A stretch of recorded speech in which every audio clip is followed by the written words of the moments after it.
Good afternoon, everyone. Welcome to PPRC for July 14th. For all the applicants who are joining us virtually, make sure you remain muted until it's time for your case and/or you need to speak. Just that way we can avoid any background.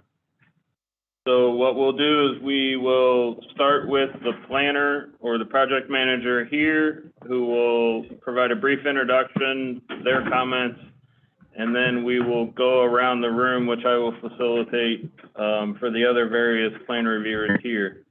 If the applicants have a brief question, don't hesitate to ask. However, if it's something that's going to require follow-up or lengthy discussion, we actually ask that you afterwards coordinate with your project manager or their plan reviewer directly so that you can have that lengthier discussion. Just because time's limited here, we have a number of cases and so forth. So we appreciate your cooperation on that.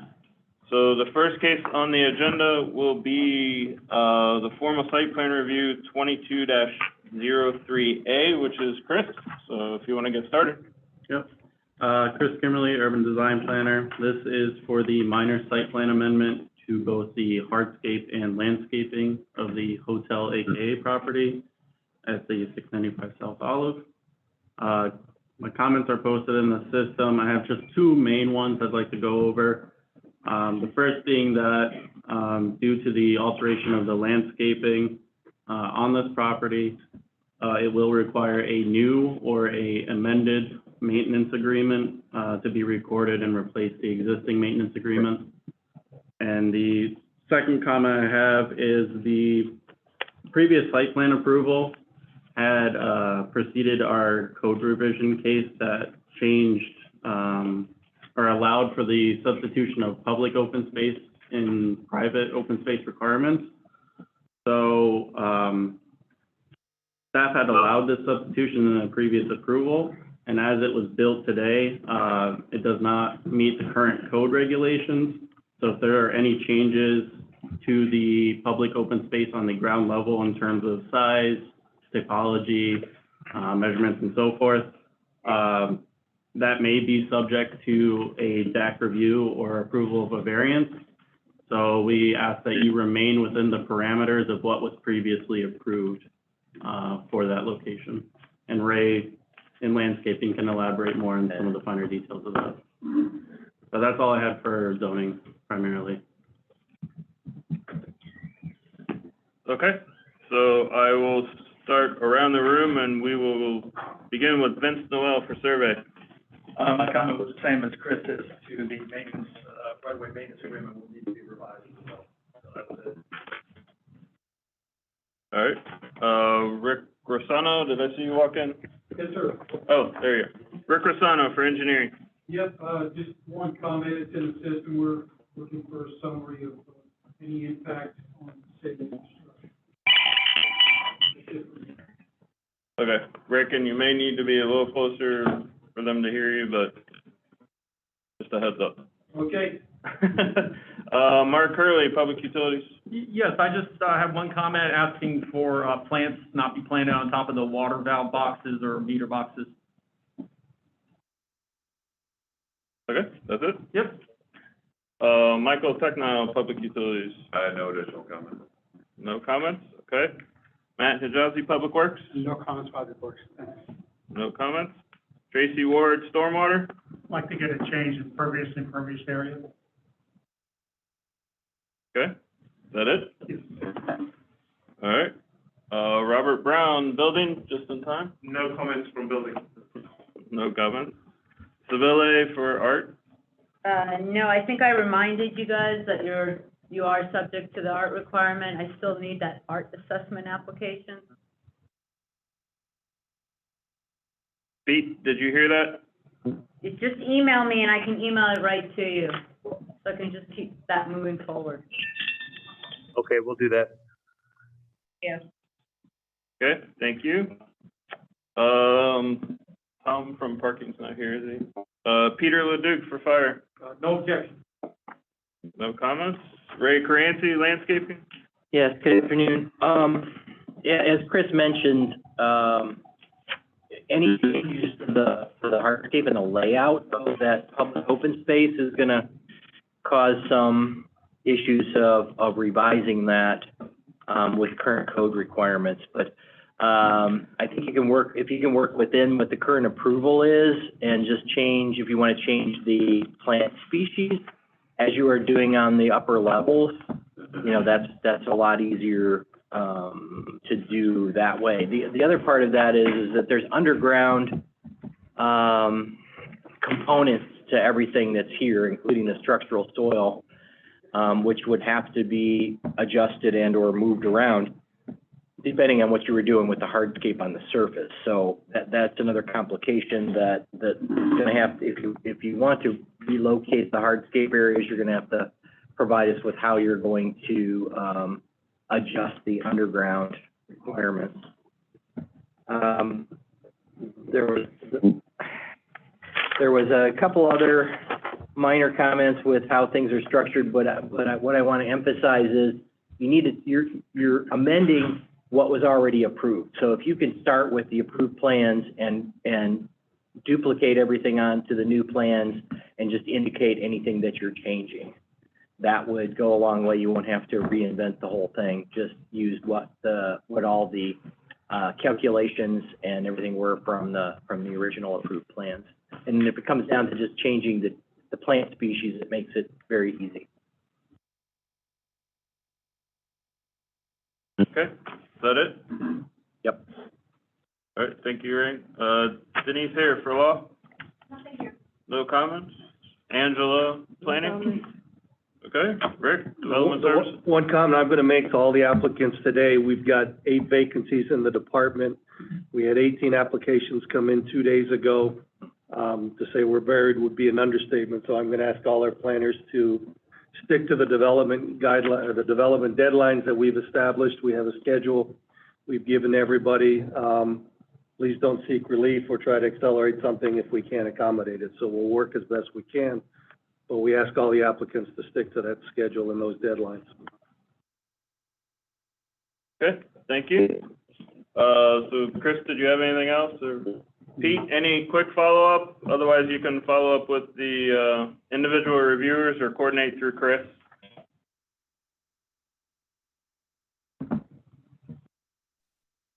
Will there be a written list of these comments shared? Yeah, I can provide you a list of them, and they should be also posted in the Community Plus access there. You can get them off the web, Pete. Yeah. Chris Okay, can provide the link to that. Yep. great. Thank you.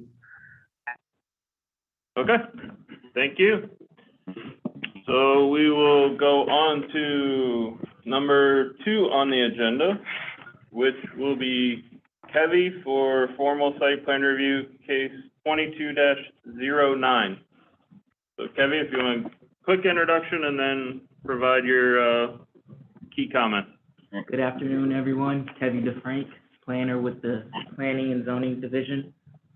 So agenda item 2 is a formal site plan review. With the request for renovations to Gaines Park, I provided my comments in the online system, and they're basically what you will see in the site plan checklist within the application, development application. And I just would like to express one thing.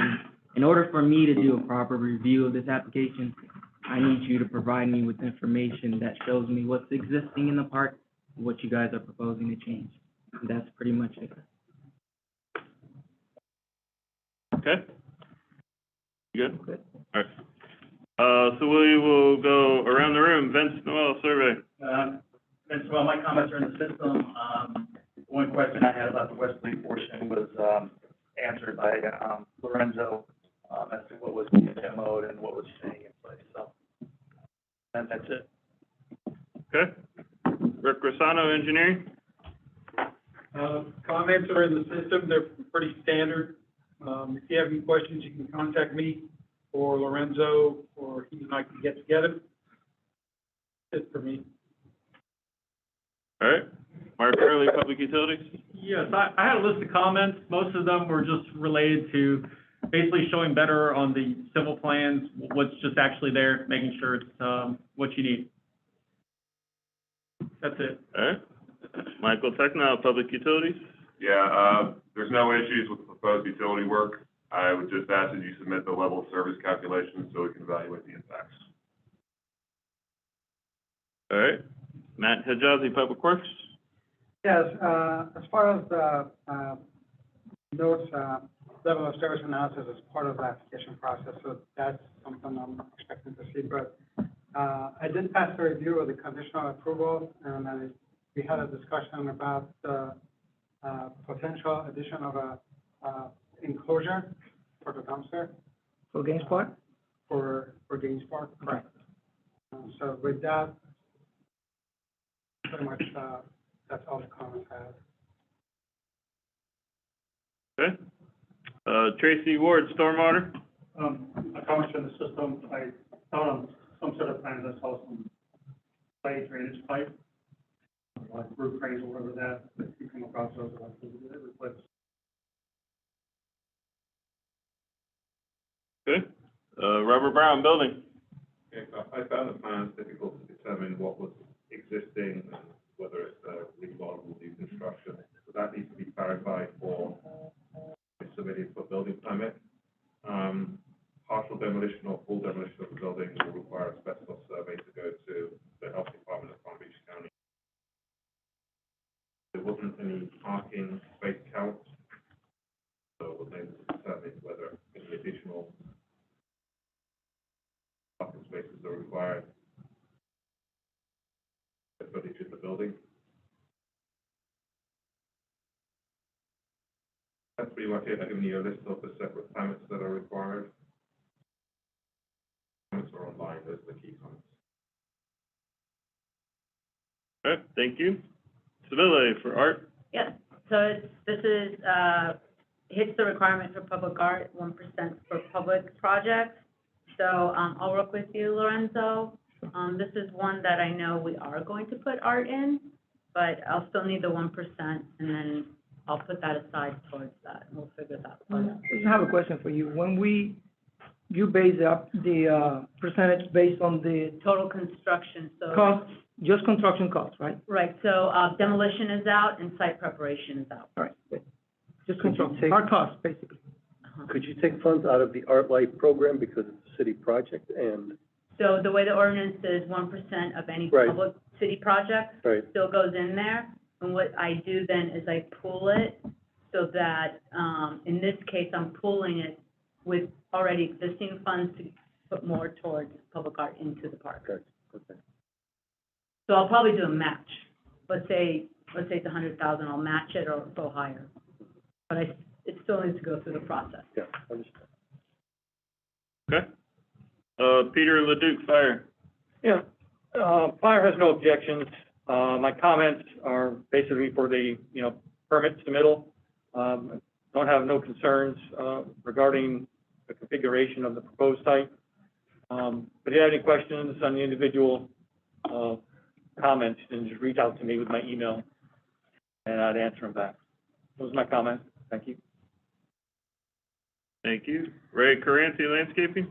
The comments are posted, but, there's some questions about the trees on the disposition list for some being removed.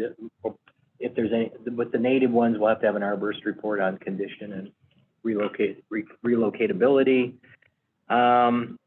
There's several conflicts between utility lines, particularly the drainage plan and existing trees and proposed trees. I don't think anybody compared with those. There's some major conflicts. Other than that, I think those were the major ones. Yep. That's it. Okay, thank you, Ray. Denise here, anything for law? No comment. All right, Angela, planning? comment. And Rick, no? Good, thank you. Sure. So Lorenzo, you can follow up with Kevy or the individual reviewers, or have 10 more reach out and so forth. So, Totally. but obviously, if you have any questions, let us know. Yeah, we'll work with Kevin. Thank you so much. All right, thank you. Have a good day. Thank you. Thank you. So we will move on to number 3 on the agenda, which is planning board case number 1837E, which will be Linda. Here. Hi. Do you want to give a quick introduction and then sure, yeah. provide your key comments, and then I'll facilitate around the room? Sure. Okay, so this is item number 3 on the agenda. It's planning board case number 1837E. It's for a major PD amendment to modify the approved 8-story, 150-room hotel building with surface parking on Pod 2 of the Palm Beach Riverstone CPD to a 16-story, 234-room hotel building with a 5, not 4-story parking garage. So regarding my comments, most of them are technical. I'm just going to go over some key comments here that are also in the system. The first one is a revised predetermination letter from FDOT is required since the amendment will increase the intensity from what was previously approved. This was actually mentioned at the pre-application meeting, and FDOT has also reached out to staff recently regarding the project, so it's important that you reach out to them. The approved pedestrian pocket plaza linking pods 1 and 2 of the CPD has been eliminated to accommodate the parking garage for the hotel. So this was actually a critical element of the horizontal integration when the CPD was approved a couple of years ago, so it needs to be restored or reestablished somehow. The 5-foot setback is proposed for the garage structure along the west property line, which also faces the 95. More information is needed on the facade treatment or site techniques to soften the appearance of the structure from the 95. The justification statement, you need to identify how the waivers requested in the amendment application will provide additional benefits to the project and the city. So what are the mitigation measures and the trade-offs for staff to support the waivers requested for this particular amendment? Are changes being proposed to the residential pods, such as the unit types? So I've noticed some changes within the different types of units, as well as the site plan for the residential pod. So if any changes are being proposed, even if they're minor, they have to be clearly specified in your application. Plans are missing from the submittal packet. So the full architecturals weren't provided. So some of the calculations could not be verified, such as the FAR. So when submitting the architecturals, be sure that there is an FAR breakdown sheet as well. So this is something similar was requested for the residential amendment. So if you can put together something along those lines where we have the FAR breakdown, that'd be great. And that does it for zoning, the critical comments. Thank you. All right, thank you, Linda. So we'll go around the room. Vince Noel for survey. Just had a couple comments. The survey needs to be signed and sealed. And also on the plans, it was difficult to determine what was actually going to be revised under this, this request. It looks like it was blended in with the entire set of plans, which is part of that's already under construction. So if you could delineate what's existing between this and the project to the south, that would help. But it was kind of hard to delineate what's actually being done with just this hotel. That's it. Okay, thank you, Vince. Rick Rossano, engineering. My comments are in the system. My contact information is there too. If you have any questions, give me a shout or an email. I'd be glad to talk to you. All right, thank you, Rick, and Pete for facilitating the microphone. Mark Hurley, Public Utilities. Yeah, I submitted a short list of comments. What I would say here is that there's already an engineering development project going on that was reviewed. So if any changes happen here, please update that one. All right. Michael Technile, Public Utilities. Yeah, I put a few comments in the system. I didn't see level of service calculations, so please submit those. All right. Matt Hijazi, Public Works. Yeah, I put some comments in the system, nothing specific. Some additional information about the sanitation service, and in case of adding any right-of-way cans, there's some requirements that I included in the comments. You do have my contact info. Feel free to reach out if there's any questions. Okay. Tracy Ward, Stormwater. And my comments were posted this morning, one of which is the same as others.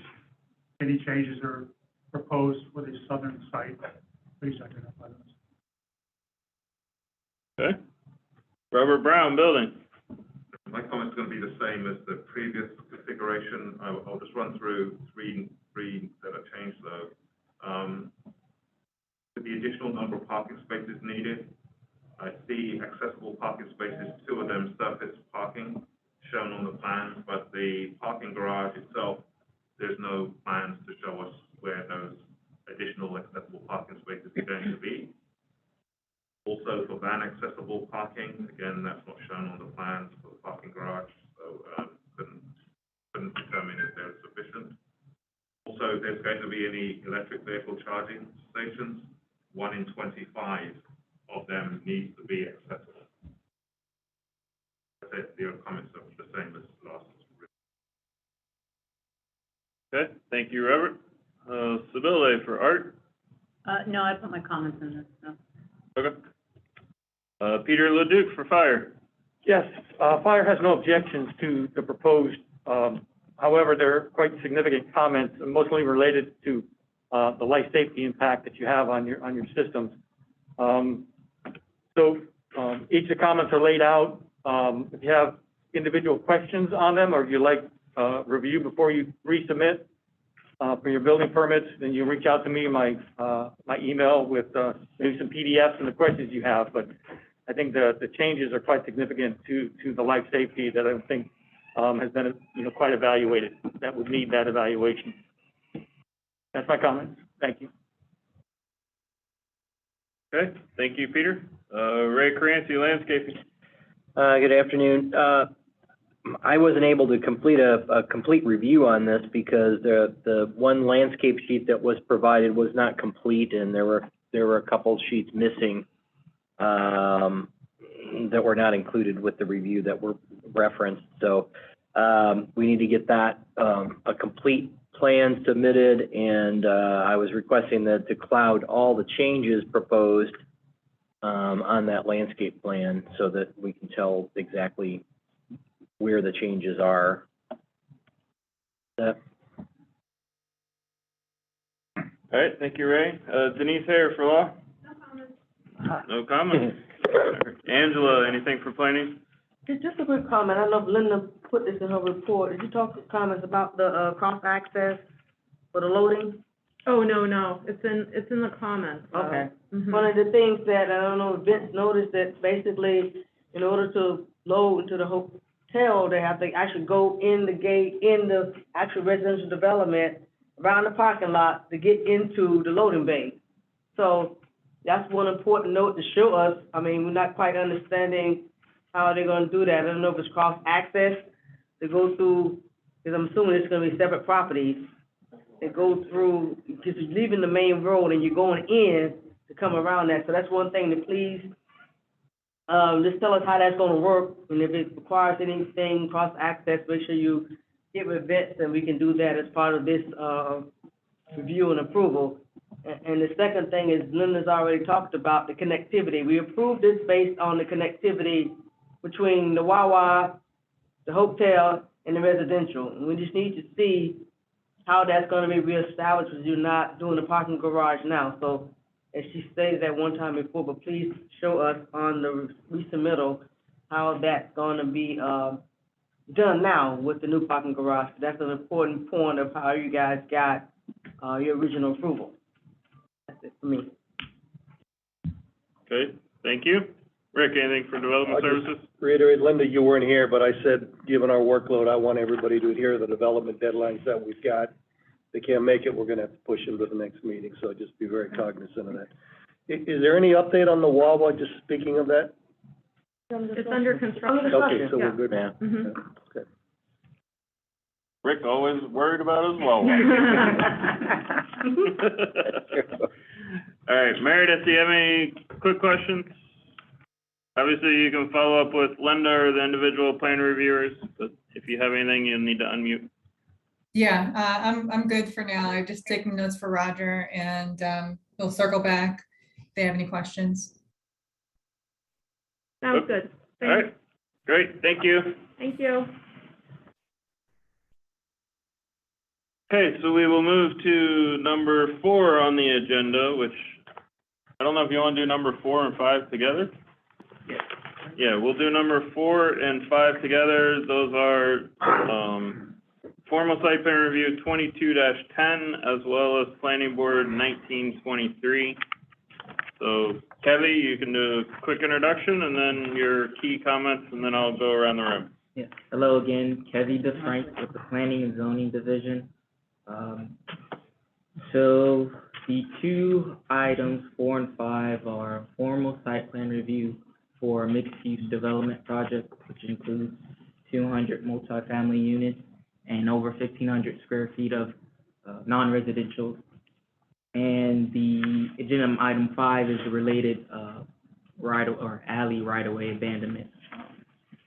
And I provided my comments in the system for both items. I would like to highlight some of my comments. The first, in the mixed-use district regulations, the maximum horizontal dimension of a building is 300 feet. To note that. And then in the Northwood mixed-use district regulations, the maximum lot width for a courtyard building type is 200 feet. Good question, Meredith, do you consider this a courtyard building type? I think we're considering it a liner building type. Okay. Okay, all right. Thank you. And I took a look at that. Well, we can discuss offline, but if we look at Spruce as the frontage, the lot width, we don't exceed the lot width, the lot depth or something like that. I looked at that. Okay. Okay. Anything else, Kevin?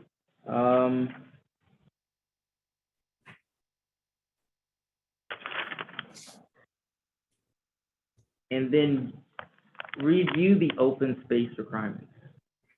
The big thing. That's it. Review the open space requirement?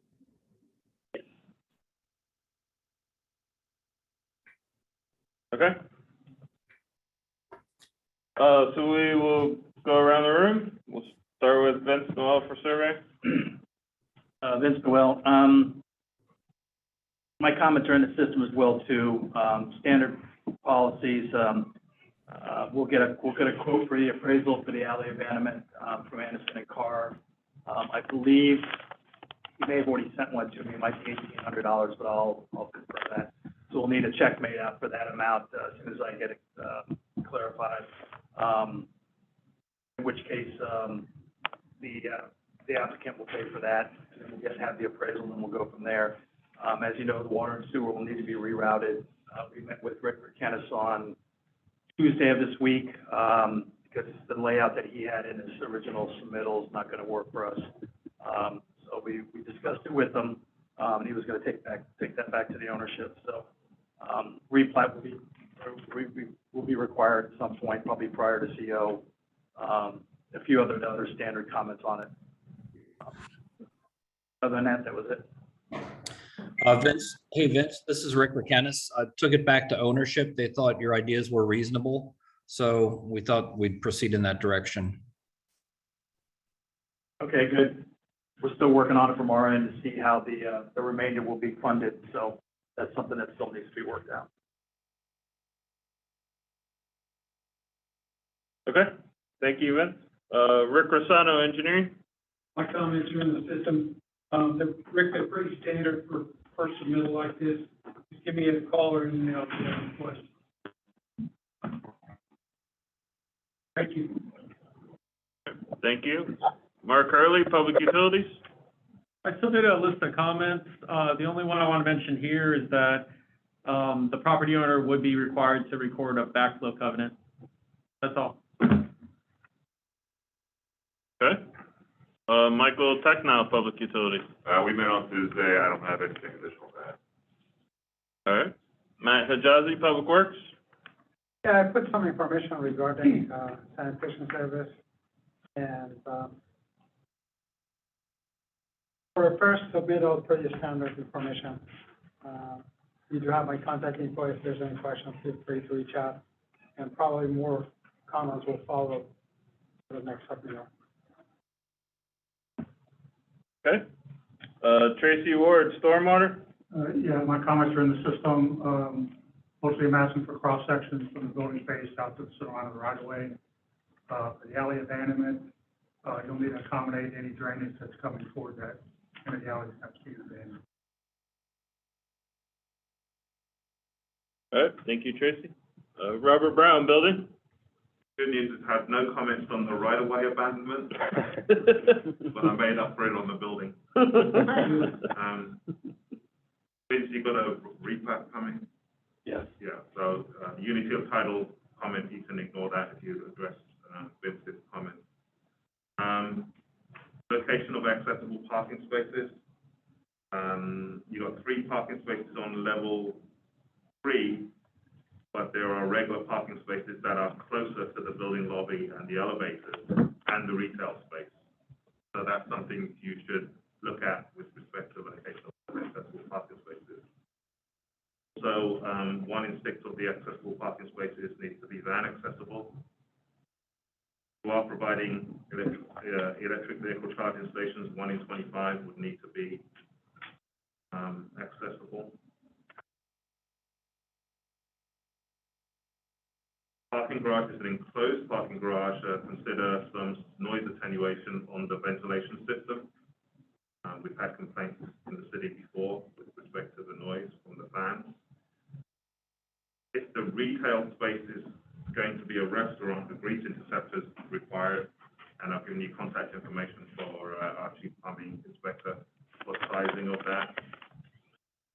Provided a list of separate permits required. Given the proximity to other buildings, make sure the contractor, when you're working with the contractor on staging, they make allowance for their vehicle parking and also for protecting neighboring property so we don't get the complaints. And then the last comment is regarding building address. You could contact Caroline Powell for the address based on the building entrances. That's it for my question. Okay, thank you, Robert. Sibylle for Art Life. I put in this is subject to the public art requirement. I have my contact information there. Please email me. You're going to need to do an art assessment application in order to keep proceeding through site plan approval. If you decide to put art on site, it has to be identified on the site. It, doesn't have to be the place, but that everyone can see where you intend to put art.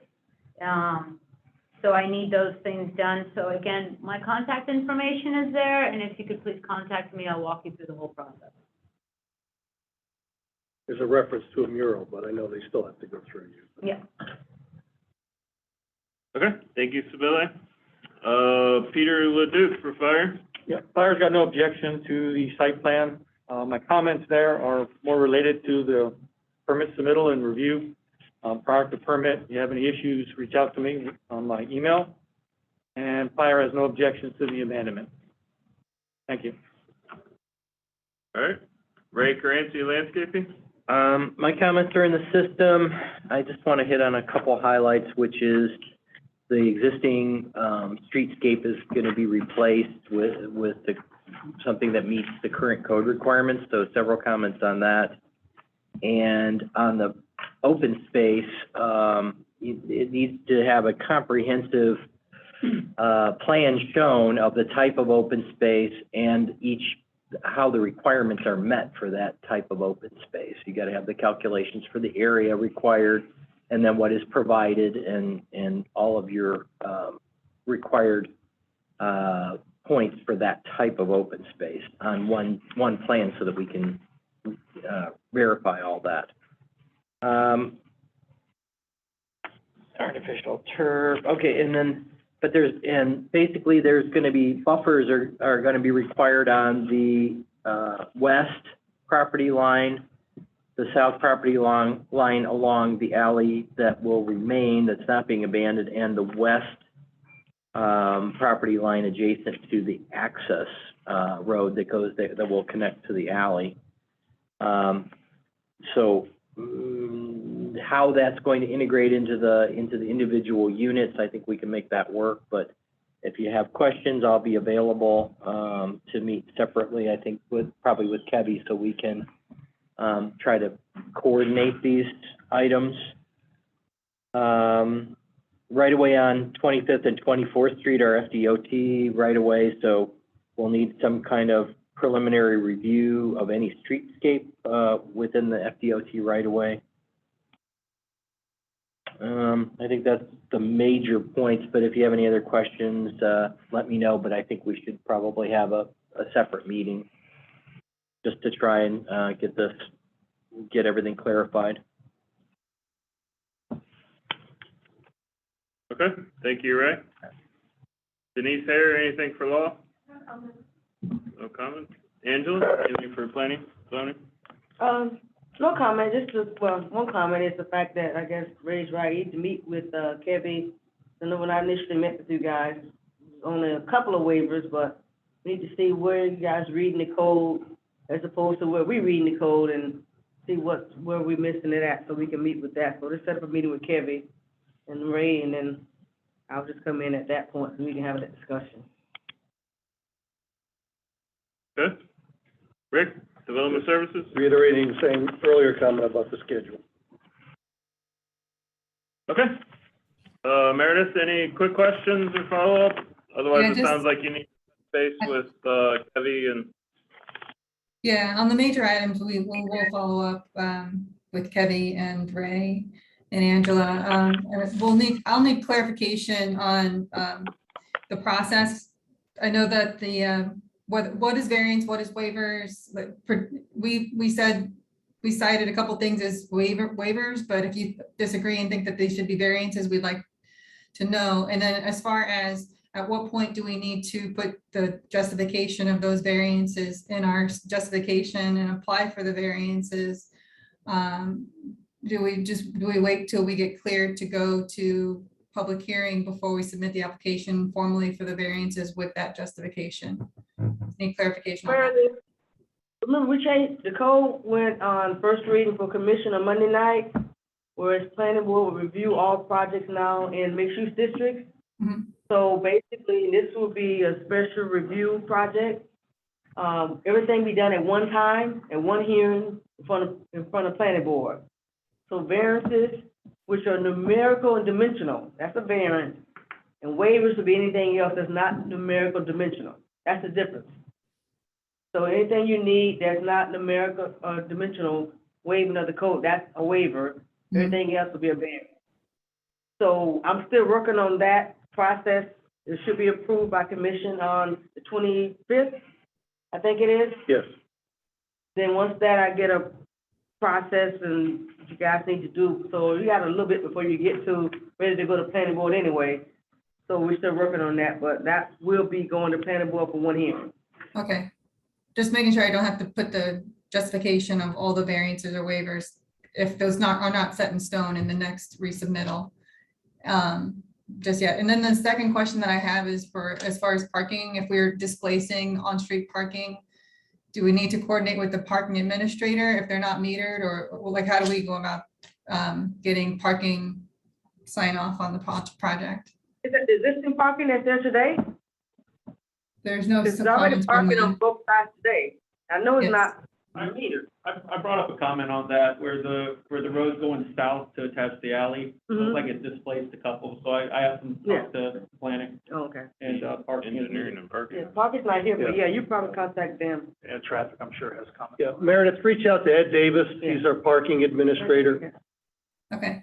Did parking put any comments in the system? Did you see, Meredith? There are no comments from parking. Okay. They're not metered, they're probably. Okay, all right, so Meredith, you can follow up with Kevy and, any questions, that need discussion, okay?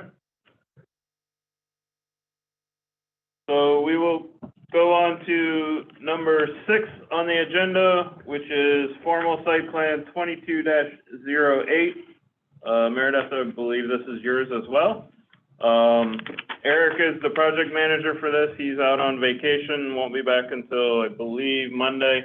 But he did put his comments into the system, so you should have gotten those quite a while ago. If you have questions with regards to what he put in there, you can follow up with him. Again, I think he's back on Monday.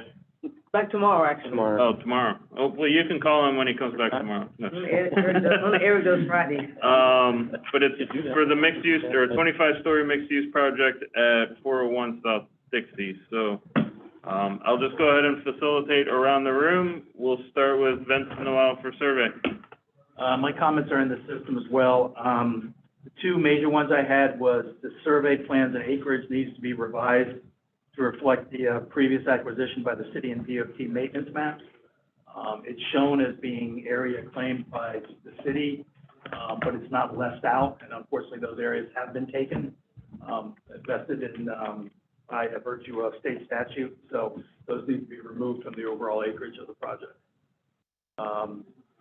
The other one was the existing building that's to remain, is that's going to retain separate ownership of the property. So when we go to plat this, will that be a separate parcel, and how does that interact with all the surrounding new elements that are coming in? So if it's going to affect setbacks or cross-access agreements or whatever else is needed, we'll need to see how those two are going to work. That was it. Okay, thank you, Vince. Rick Rossano, engineering. My comments are in the system, my contact info is there also. Just give me a shout or an email if you have any questions. Thank you. Okay, Mark Hurley, public utilities. Yeah, I have a list of review comments updated.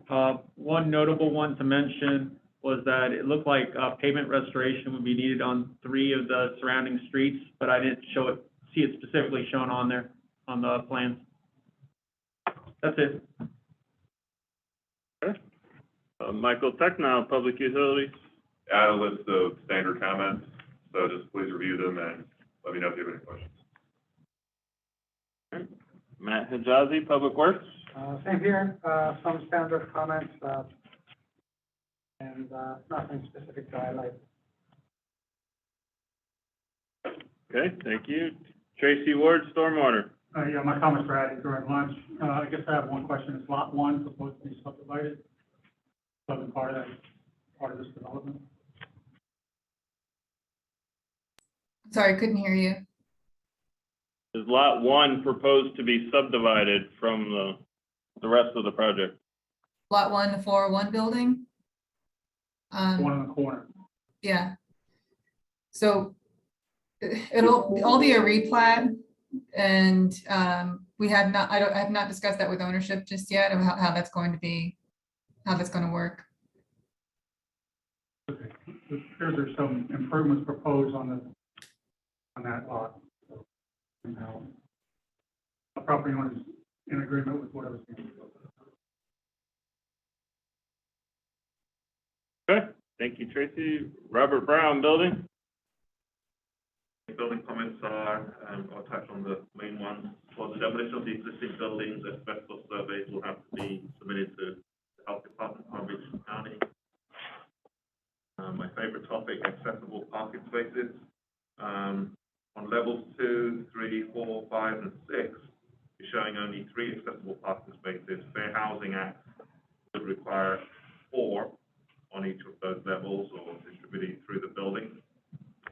The location of accessible parking spaces on levels 3, 4, 5, and 6. So the 2 easternmost would require the wheelchair user to pass behind the cars belonging to other people, which is dangerous. So that's something that you'll have to relocate those spaces or make an adjustment. 1 in 6 accessible parking spaces need to be van accessible. 1 in 25 of any electric vehicle charging stations would need to be accessible. Parking garages enclosed. Please look at noise attenuation for the exhaust fans. grocery store may well require a grease interceptor. I've given the contact information for plumbing inspector for the sizing of that. Provided a list of all separate permits that are required. Please make sure the contractor, with their staging, they have made provision for their contractor vehicle parking and also protecting neighboring property. And the last comment is, please contact Caroline Coel regarding building addresses for the building entrance locations. For the building. Okay, thank you, Robert. Lily, Art Life? Yeah, I put my comments into contact me. Public art will be required. Email. Thank you. Peter Leduc, Fire? Yeah, Fire has no objection to the site plan as proposed. My comments more related to assist in the plan review submittal. But if you have any questions on each one or anyone, reach out to me on my email with PDFs and questions, and I'll work to respond. Thank you.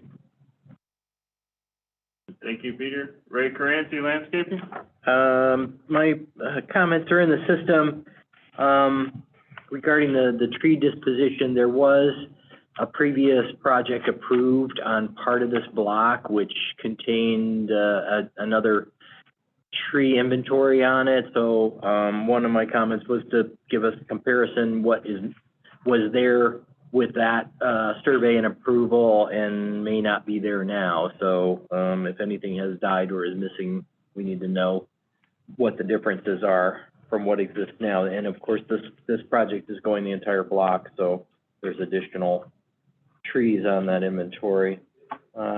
Public and private open space areas need to have their individual plans and identifying the open space type, how the square footage is meeting that requirement, and all of the requirements of that type of open space need to be delineated so we can check them.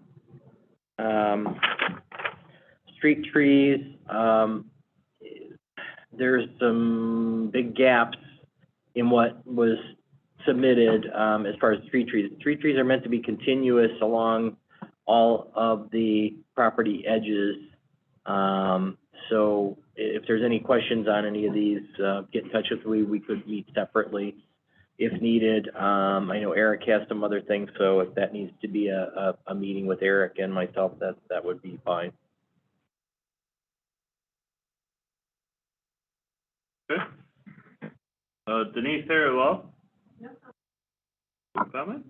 Angela, anything for planning and zoning? Anything additional? No comment. Nothing else? And Rick, for development services? Hunter, as I mentioned, I want to try to take the TDR sale and purchase agreement I saw right before the meeting. You sent me an email, so I'll take a look at that. I'll give it to Nancy. And then, once you get through this process and you're getting ready to submit for building permit, I would encourage that we have a pre-app meeting with Robert and Peter, or kind of go through what our expectations are going to be for building permit submittal. And then, of course, the same issue with development. This is a big project, so got to stick to our deadline, so. And that's why we wanted to show up, Hunter Monsour with Westford Real Estate Development, and then Alex O'Connor with L&L. We both office in downtown. We're super excited about the project. We get it that it is a very big, complex project, so you will see our faces quite a bit around here to try to work through any issues. We have the team of Meredith as well as Architectonica. So I'm sure we'll figure it all out, and we're very, very excited. Okay. All right, so unless there's any last minute questions, all right, otherwise you can follow up with Eric or any of the other reviewers as necessary. And I believe that is it. Yeah. Thank you, everybody. Hey, Sean.